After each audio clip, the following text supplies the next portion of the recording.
Саламатсыздарбы, урматтуу калай калың журт, достор, замандаштар. Бүгүн 17 ноябрдын таңы, кутмандуу таңыңыздар менен. Бүгүн мына 17 ноябрдын таңы болуп, дем алыш күн. Жакшы салыңыздар. Кудайым бүгүн ырыскысын кенен берсин, бактылуу өлөт берсин, ынтымак берсин. Жолдо чыккандар жолдор шыдыр болсун, соодага чыккандардын соодасынын берекеси болсун, иштегендердин иштери ийгиликтүү болсун. Калган жакшы ой тилектин баарын каалайм. 17 декабрь кайра кайталанып келбейт.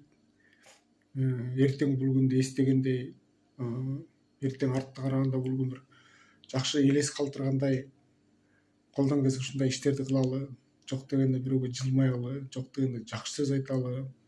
Мунун баары жакшы нерсе.